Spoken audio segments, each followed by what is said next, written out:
Quando Deus quis criar árvores, falou com a terra.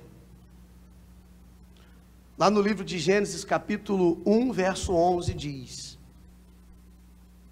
disse, produza a terra relva, ervas que deem semente, e árvores frutíferas que deem frutos, segundo a sua espécie, cuja semente esteja nele, sobre a terra. E assim se fez. Então, Deus se dirigiu à terra e falou com a terra para produzir árvores, sim ou não? E assim se fez. Próximo, por favor. A terra, pois, produziu relva, ervas que davam semente segundo a sua espécie, e árvores que davam fruto, cuja semente estava nele, conforme a sua espécie. E viu Deus que isso era bom. Houve tarde e manhã, o terceiro dia. Então ele fez isso com a palavra, ordenando que assim se fizesse. Agora, quando Deus quis criar os peixes, ele falou com o mar.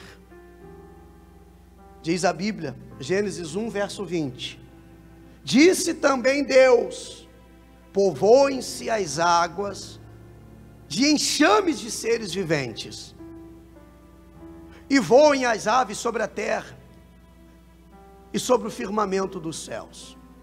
Agora,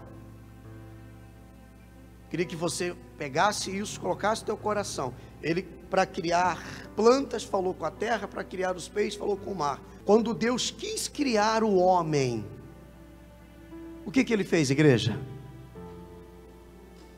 O que ele fez? Ele voltou para si mesmo e disse, olha só, também disse Deus: façamos, Gênesis 1, 26, o homem à nossa imagem, conforme a nossa semelhança, tenha ele domínio sobre os peixes do mar, sobre as aves dos céus, sobre os animais domésticos, sobre toda a terra e sobre todos os répteis que rastejam pela terra. Então, Deus mostrou para cada um onde viver, aonde permanecer. O lugar das plantas, se elas querem estar vivas, é aonde? Plantadas na terra. O lugar do peixe, para ele continuar vivo, é aonde? Quando remove uma árvore do solo, acontece o quê? Porque Deus disse que o lugar dela é lá. É lá que ela tem que estar. É lá que ela vai produzir o quê? Frutos. Que ela vai gerar sementes. É lá que ela vai ter vida. É lá que a folha vai estar verde. É lá que ela vai florir. Se você tirar a árvore da terra, ela morre. Agora, se você tirar um peixe da água, ele morre. Porque foi lá que Deus criou ele. Deus determinou que ele produza lá, que ele se estabeleça lá, que ele permaneça lá. Se ele quer ter vida, ele tem que estar lá. Pequeno, grande, ele tem que estar lá. Agora, da mesma forma, quando o homem está desconectado com Deus, ele o quê? Ele morre. Quem entendeu? Então, se ele disse, façamos o homem à nossa imagem e semelhança, o ambiente natural, o nosso ambiente natural é Deus. Se nós queremos ter vida, é nele, é com ele, é apegados a ele. O ambiente natural da criatura, do ser humano, é Deus. Fora dele, longe dele, não há vida. As pessoas que se apartam dele, está ali. Nós fomos criados para viver aonde? Fale, por favor. Nós fomos criados para viver na sua presença. E se nós tentamos fugir disso, se nós tentamos escapar disso, nós tentamos mudar isso, nós morremos, espiritualmente falando. Não há vida sem Deus.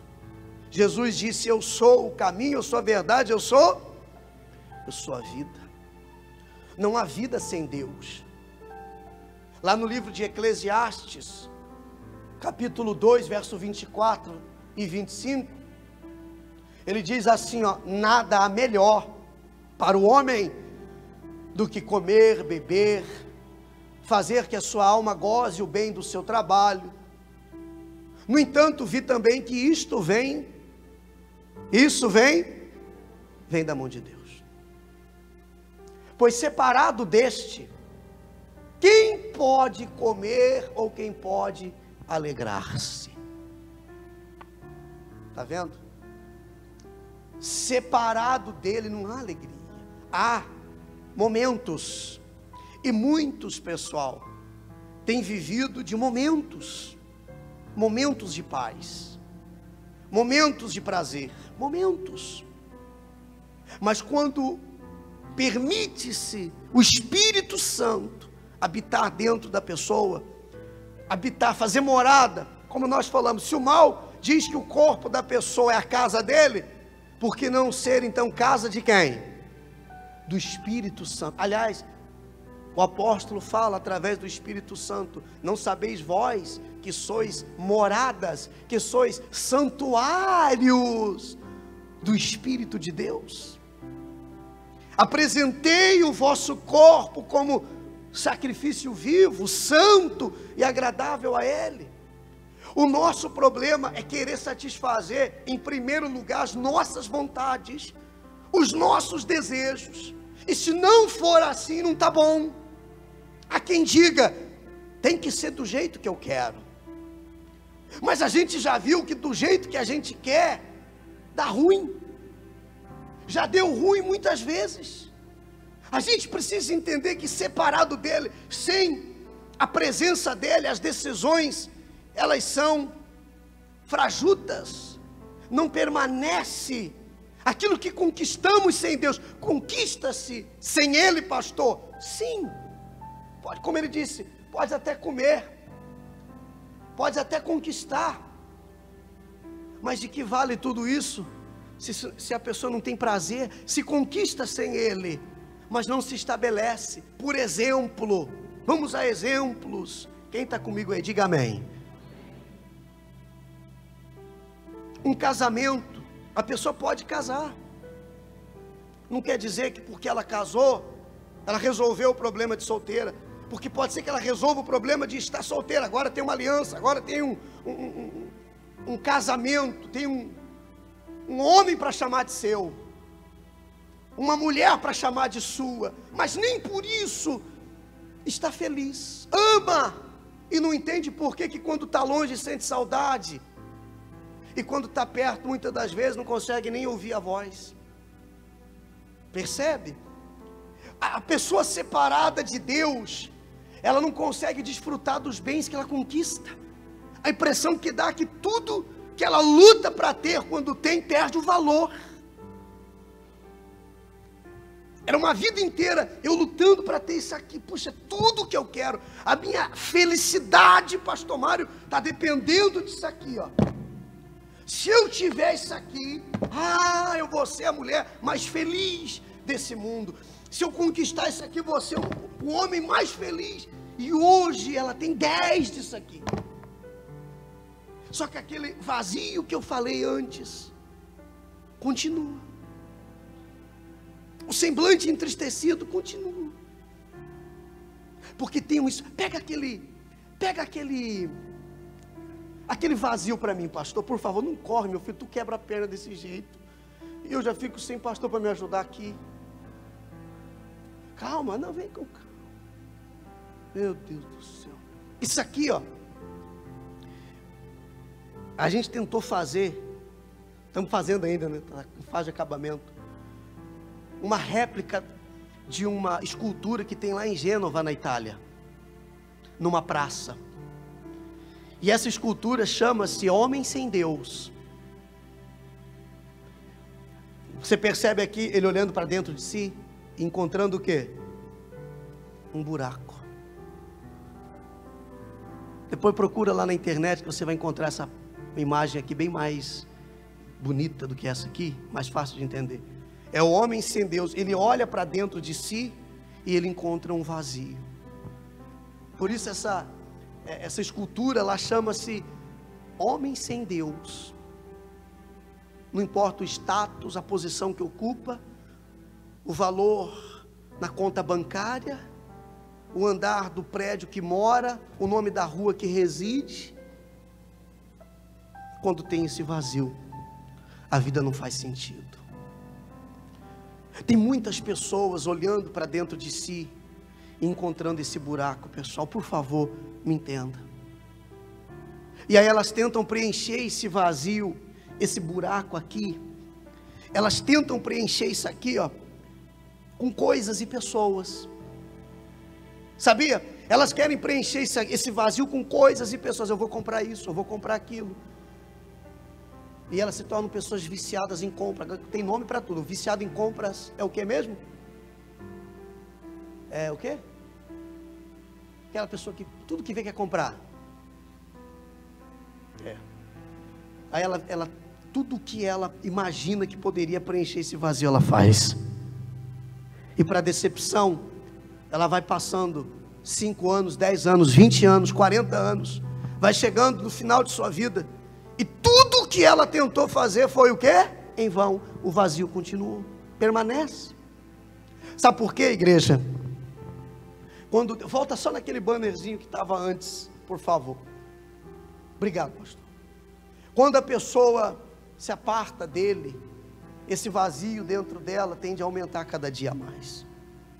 Nós fomos criados para viver aonde, igreja? Na presença de Deus. Você entregar a Ele os seus caminhos, seus desejos, seus desígnios, tudo. Porque esse vazio, para terminar, para encerrar e a gente tomar da Santa Ceia, ele tem a medida exata do Espírito Santo. Diga assim: esse vazio tem a medida exata do Espírito Santo. Então outra coisa não encaixa, outra coisa não cabe. Você pode perceber que é momentânea, por um tempo, mas quando você bota um equipamento dentro de uma caixa que não é dele, parece que está sempre errado. Sim ou não? Assim é quando nós tentamos colocar alguém ou alguma coisa no lugar onde é para ser preenchido pela presença do Espírito Santo. E se você diz para mim: pastor, fui aí na frente, o senhor orou por mim, falando desse vazio, não fui, mas ouvindo essa palavra, pastor, eu percebo que há um espaço ainda em branco no meu coração, na minha vida, há um lugar que não foi preenchido ainda, pastor, e eu quero que esse espaço seja preenchido. Hoje você pode ter isso, de graça. É a coisa mais preciosa que o homem pode ter. Boa notícia, de graça. Ele precisa desejar, ele precisa permitir, ele precisa apenas buscar. Pedir e dar-se-vos-á.